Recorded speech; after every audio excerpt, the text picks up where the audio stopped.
தமிழ்நாட்டு தமிழர்கள் முதல் உலகத் தமிழர்கள் வரை அனைவருக்கும் அன்பு வணக்கம். அன்பிற்குரிய தமிழர்களே, இன்றைக்கு நம்முடைய எரிதனல் வலையொலியில் எந்த பொருளில் செய்திகள் உங்களோடு பகிர்ந்து கொள்ள விரும்புகிறோம் என்று சொன்னால், விடுதலை பெற்று 77 ஆண்டுகள் கடந்து கொண்டிருக்கின்றன. அதாவது குமரி முதல் இமயம் வரை ஒரு காலத்தில் பழந்தமிழர் இலக்கியங்களில் நாவலன் பொழில் என்று சொல்லப்பட்ட, இன்றைக்கு சொல்லப்படுகிற இந்திய பெருநிலப்பரப்பு.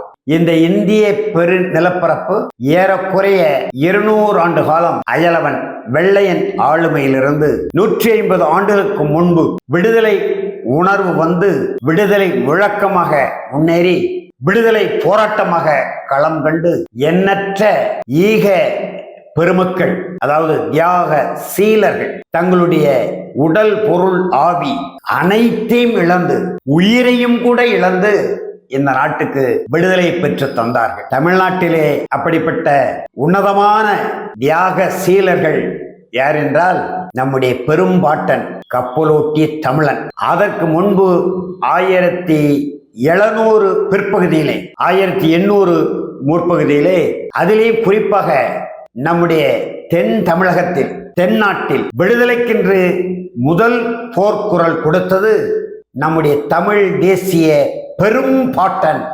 பூலித்தேவர் என்று சொன்னால் மிக இல்லை. அவர்தான் அண்டையிலே இருக்கக்கூடிய பாளையப்பட்டுகளை, ஏறக்குறைய 10க்கும் மேற்பட்ட பாளையப்பட்டுகளை இணைத்து ஒரு வலிமையான படையணியை கட்டி வெள்ளையர்களை ஓட ஓட விரட்டி அடித்த மாவீரன் என்றால் நம்முடைய பாட்டன் பூலித்தேவரை தான் சொல்ல முடியும். அவருக்கு படை தளபதியாக இருந்து 7 களத்திலே எதிரிகளை விரட்டி அடித்து நெற்கட்டும் சவல் என்ற அந்த பாளையத்தின் கோட்டையை நெருங்க விடாமல் தடுத்த மாவீரன் யார் என்றால் பென்னிக் காலாடி என்ற நெற்கட்டும் சவல் பாளையத்தின் படை தளபதி.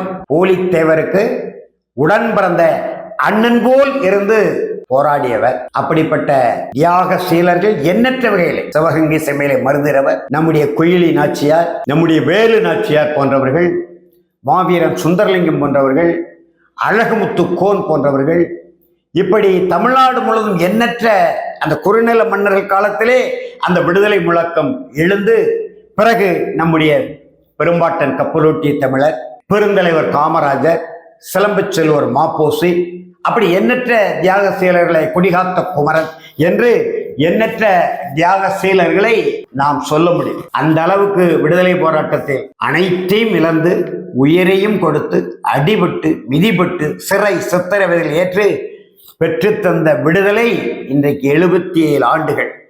இந்த காலத்திலே அண்ணல் அம்பேத்கரும் அவர் தலைமையிலான குழுவினரும் யாத்து தந்த அரசியல் சட்டத்தில் 129வது சட்ட திருத்தமாக இந்த பாசிச பாரதிய ஜனதா கட்சி அரசு 17/12/2024 அன்று நாடாளுமன்றத்திலே ஒரே நாடு ஒரே தேர்தல் என்ற தலைப்பிலே ஒரு சட்டத்தை முன்வைத்து, அதிலே 269 நாடாளுமன்ற உறுப்பினர்களின் ஆதரவை பெற்று 198 நாடாளுமன்ற உறுப்பினர்கள் கடுமையான எதிர்ப்பு சூழலிலே அந்த சட்டத்தை நிறைவேற்றி இருக்கிறார்கள். அது நாடாளுமன்ற கூட்டு குழுவுக்கு செல்லும். அப்புறம் மாநிலங்களவையில் அதை விவாதிக்கப்பட்டு ஏறக்குறைய அந்த சட்டம் நிறைவேறிவிடக்கூடிய நிலையிலே இருக்கிறது. இப்பொழுது சட்டம் நிறைவேறினாலும் அரசியல் வல்லுநர்கள் 2034க்கு பிறகுதான் அது நடைமுறை வாய்ப்பு என்ற கருத்தையும் சொல்லுகிறார்கள். 1967 பொது தேர்தல் வரை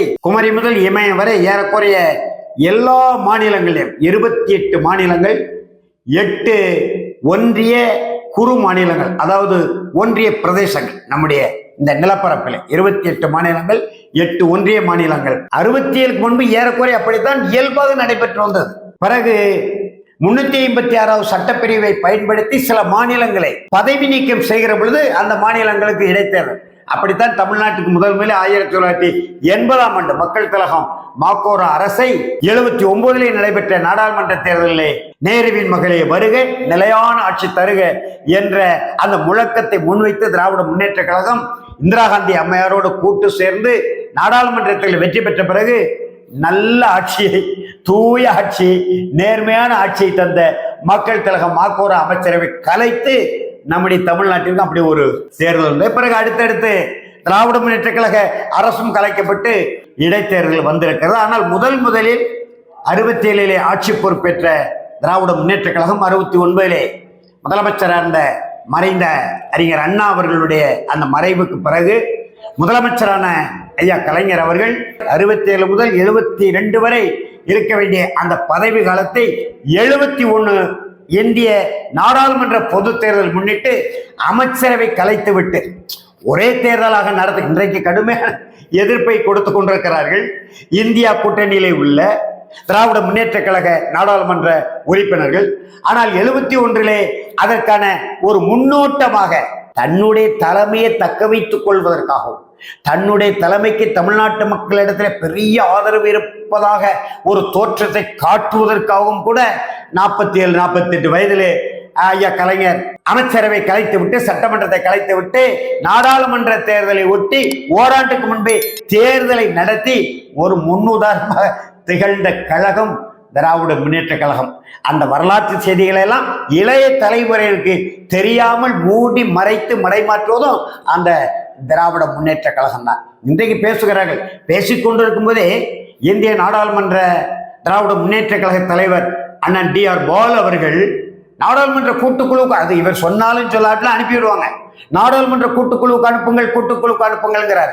அப்படியான உள்ளுக்குள் அவர் அதை ஆதரிக்கிற ஒரு தொனி இருப்பது போல் தெரிகிறது. வெளியே எதிர்ப்பது போன்ற நாடகம் நடத்தி கொண்டு உள்ளே நாடாளுமன்ற கூட்டுக்குழுவுக்கு அனுப்புங்கள் என்று சொன்னதை உள்துறை அமைச்சர் அமித்ஷா அவர்கள் வரவேற்றிருக்கிறார்கள். அப்படியானால் என்ன பித்தலாட்ட அரசியல் என்று தெரியவில்லை. அதே நேரத்தில் அம்மையார் ஜெயலலிதா அவர்கள் மக்கள் திலக மாக்கோரா மறைவுக்கு பிறகு 1991 அனைத்து இந்த அண்ணா திராவிட முன்னேற்ற கழகத்தை ஆட்சி கட்டில் அமர்த்தி அவர் முதலமைச்சராக பொறுப்பேற்ற காலகட்டத்திலிருந்து திராவிட முன்னேற்ற கழகம் ஆட்சிக்கு வருவதற்கு முன்பு, தமிழ்நாட்டின் அரியணை ஏறுவதற்கு முன்பு என்ன கொள்கைகளை சொல்லிக் கொண்டிருந்தார்களோ, குறைந்த அளவு மாநில உரிமைகள், அந்த மாநில உரிமைகளுக்காக இடைவிடாது குரல் கொடுத்த ஒரே தமிழ்நாட்டின் முதலமைச்சர் மரியாதைக்குரிய மறைந்த அம்மையார் ஜெயலலிதா ஒருவர் தான். பல எடுத்துக்காட்டுகளை நாம் காட்ட முடியும். 9/3/1993 தினமணியினுடைய செய்தி. அம்மையார் ஜெயலலிதா அவர்களுடைய ஒரு பேச்சு. அந்த பேச்சிலே மாநில சுயாட்சி தீர்மானம் நிறைவேற்றியது திராவிட முன்னேற்ற கழகம் 1974. அன்றைக்கு முதலமைச்சர் இருந்த ஐயா கலைஞர் அவர்கள் அந்த தீர்மானம் நிறைவேற்றியதோடு நிறுத்தி கொண்டாரே தவிர அடுத்த ஒரு அங்குலம் கூட அதற்கான நகர்வை அவர் செய்யவில்லை. ஆனால் அம்மையார் ஜெயலலிதா இடைவிடாது மாநில உரிமைகளுக்காக குரல் கொடுத்திருக்கிறார். எவரும் அரசியல் வரலாற்றை மறுக்க முடியாது. ஆயிரக்கணக்கான முரண்பாடுகள் உண்டு, கருத்து வேறுபாடுகள் உண்டு. ஊழல் வழக்கிலே சிறை சென்றவர் யாரும் மறுக்க முடியாது, மறைக்கவும் முடியாது. ஆனால் அவர் சொல்கிறார் பாருங்க, இந்திய விடுதலைக்கு முன்பு காங்கிரஸ் கட்சியினுடைய கொள்கையாக, தேர்தல் முழக்கங்களாக, மாநாட்டு தீர்மானங்களாக இருந்ததுதான் விடுதலை பெற்ற பிறகு மொழிவழி மாநிலங்கள், அதாவது தேசிய இனங்களுக்காக அந்தந்த மாநிலங்கள் பிரிக்கப்படும். கூட்டாட்சி கொள்கை ஊடாக மாநிலங்களுக்கு அதிகாரங்கள் அனைத்தும் வழங்கப்படும். ஒன்றிய அரசிற்கென்று 4 அதிகாரங்கள் மட்டும்தான். நாட்டை பாதுகாக்கிற படைத்துறை, அதாவது ராணுவம், நாடு முழுவதும் புழங்கக்கூடிய நாணய அச்சடிப்பு, அதாவது பண அச்சடிப்பு, இந்தியா முழுமைக்கான செய்தி மற்றும் போக்குவரத்து, குமரி முதல் இமயம் வரை, அதே போல அயல் நாட்டு அரசியல் உறவுகள். அந்த 4 அதிகாரங்கள் மட்டும்தான் ஒன்றிய அரசுக்கு. ஏனைய அதிகாரங்கள் அனைத்தும் மொழிவழி தேசிய இனங்களுக்கு பிரித்து கொடுக்கப்படும். எந்த மாநிலமும் இந்தியாவிலிருந்து பிரிந்து செல்லக்கூடாது, வேண்டாம் என்று வற்புறுத்துவோம். நேருவே சொன்னதாக வரலாற்று பதிவு. வேறு வழியே இல்லை, நாங்கள் உங்களோடு இருக்க முடியாது, பிரிந்துதான் போகிறோம் என்று சொன்னால் பிரிவதற்கும் உரிமை கொடுப்போம் என்பதுதான் காங்கிரஸ் கட்சியினுடைய 1947க்கு முந்தைய கொள்கை. அபுல் கலாம் ஆசாத் வெள்ளைய தூது குழுவிலே இந்த அறிக்கையை கொடுத்து தேச தந்தை என்று சொல்லக்கூடிய மகாத்மா காந்தியின் பாராட்டை பெற்றார் என்பதெல்லாம் வரலாற்று குறிப்புகள். அந்த அடிப்படையிலே தான் 93ஆம் ஆண்டு அம்மையார் ஜெயலலிதா அவர்கள் ஒரு நிகழ்ச்சியில பேசும்போது சொல்கிறார், இந்தியாவை பாதுகாப்பதற்கு தேவையான அதிகாரங்கள் மத்திய கூட்டாட்சி இடத்திலும், மக்களை வாழ வைக்க தேவையான அதிகாரங்கள் மாநில அரசுகளிடமும் அமைய வேண்டும். ஒரே அதிகாரம் தான் கொடுக்கிறான். நாட்டை பாதுகாக்கிற அதிகாரம் மட்டும்தான் ஒன்றிய அரசுக்கு. ஏனைய அதிகாரங்கள் அனைத்தும் மொழிவழி தேசிய இனங்களுக்கு. நான் சொல்லல, என்ன சொன்னா பிரிவினைவாதி தேச துரோகின்னு உத்தரவு கொடுத்துருவாங்க. அம்மையார் ஜெயலலிதா சொன்னது இந்த ஆதாரம் இருக்கு. ஆக அந்த அளவுக்கு இன்றைக்கு ஒரே நாடு ஒரே தேர்தல், ஒரே நாடு என்று முதல்ல அரசியல் சட்டத்தில் இருக்கா என்றால் இல்ல. இந்திய ஒன்றியம் என்றுதான் இருக்கு, இந்திய கூட்டாட்சி என்றுதான் இருக்கு. குமரி முதல் இமயம் வரை இந்தியா ஒரு நாடு ஒரு தேசம், இது பாரத தேசம் என்றெல்லாம் இல்லை. எங்கேயுமே சட்டப்படி இந்தியா ஒரு தேசம் இல்லை என்று நம்முடைய தமிழ் தேசிய இயக்க பேரியக்க தலைவர் ஐயா மணியரசனை கேட்ட அழகாக சொல்வார். 1 மணி நேரம் விளக்குவார். இந்தியா ஒரு நாடு அல்ல சட்டப்படி. மொழிவழி தேசிய இனங்களின் கூட்டமைப்பு, கூட்டரசு, கூட்டாட்சி கொள்கை தான் நமக்கு. அந்த கூட்டாட்சி கொள்கையின் அடிப்படையிலே நம்முடைய தமிழ்நாட்டை பொறுத்தவரை பெருந்தலைவர் காமராஜர் இருந்தார். வரலாற்றில் சிறப்புக்குரிய ஒரு முதலமைச்சராக திகழ்ந்து புகழ் பெற்றார், அது வேறு. அதற்கு பிறகு பக்தோத்சலம் இருந்தார். ஆனால் திராவிட நாடு திராவிடருக்கே, அடைந்தால் திராவிட நாடு, அடையாவிட்டால் சுடுகாடு என்று முழங்கிய அறிஞர் அண்ணாவாக இருக்கட்டும், அதற்கு பிறகு நீண்ட கால முதலமைச்சர் பதவியிலே ஒட்டி கொண்டிருந்த ஐயா கலைஞராக இருக்கட்டும், அதுபோல தமிழ்நாட்டின் உரிமைகளுக்காக தேவையானால் என்னுடைய ரசிகர்கள் அண்ணா திராவிட முன்னேற்ற கழகம் உருவாகுவதற்கு முன்பு, திராவிட முன்னேற்ற கழகத்திற்கு முன்பு இந்திய ராணுவத்தையும் சந்திக்க தயார் என்று முழங்கிய மக்கள் கழக மாக்கோராவாக இருக்கட்டும், தமிழ்நாட்டின் உரிமைகளுக்காக இடைவிடாது அதிகாரத்தில் இருந்த போதும் அதிகாரத்தை இழந்த போதும் முழங்கியவர் அம்மையார் ஜெயலலிதா என்பதற்கு இந்த ஒரு ஆவணமே போதும். அதே போல இன்றைக்கு எல்லோரும் எதிர்ப்பு தெரிவிக்கிறார்கள். ஒரே நாடு ஒரே தேர்தல், திமுக எதிர்ப்பு, பொது உடைமை கட்சிகள் எதிர்ப்பு, தமிழ்நாட்டை பொறுத்தவரையில் பாட்டாளி மக்கள் கட்சி எதிர்ப்பா ஆதரவான்னு தெரியல. ஆனா புதிய தமிழக கட்சி தலைவர் ஐயா மருத்துவர் கிருஷ்ணசாமி ஆதரவு அறிவித்து விட்டார். இப்படி பல்வேறு அமைப்புகள். ஆனால் இந்த ஒரே நாடு ஒரே தேர்தல் என்ற சட்டத்தை எதிர்த்து தமிழகத்தில் இன்றைக்கு எத்தனையோ கட்சிகள் இருக்கின்றன. புரட்சி பேசுகிற கட்சியெல்லாம் இருக்கிறது. நாளைக்கே புரட்சியை நடத்தி முடித்து விடுவோம் என்று மேடையில முழங்குகிற கட்சிகள் நிறைய இருக்கு.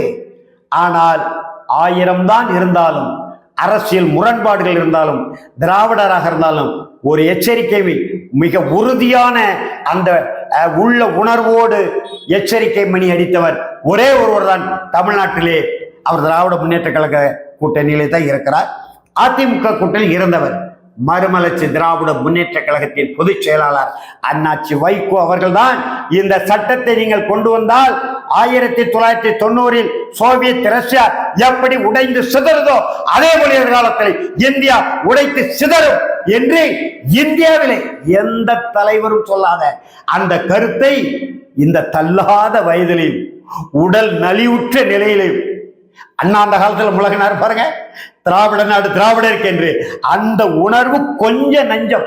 திராவிட நாடு இருக்கா இல்லையா, திராவிடர்கள் யாரு, எங்கே இருக்கிறார்கள், திராவிட மொழி அதெல்லாம் வேறு. ஆனால் அந்த திராவிட நாடு என்கின்ற அந்த உணர்வு கொஞ்சம் நஞ்சம் இன்றைக்கு வெளிப்படுத்தி இருக்கிறது என்றால் அது நம்முடைய தமிழ்நாட்டிலே மறுமலர்ச்சி திராவிட முன்னேற்ற கழகத்தினுடைய பொதுச் செயலாளர் மதிப்பிற்குரிய அண்ணாச்சி வைகோ அவர்கள் தான் ஆணித்தரமாக சொல்லியிருக்கிறார். 1990களிலே வலிமையான இரும்பு நாடாக இருந்த சோவியத் ரஷ்யா எப்படி உடைந்து சிதறியதோ அந்த நிலை இந்தியாவுக்கு ஏற்படும் என்று.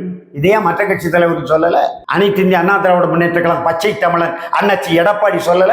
மாநில உரிமைக்காக தனிநாடு கூட கேட்கக்கூடிய கட்டத்திற்கு விடுதலை சிறுத்தைகள் செல்வார்கள். சான்ற ஆவணம் இருக்கு.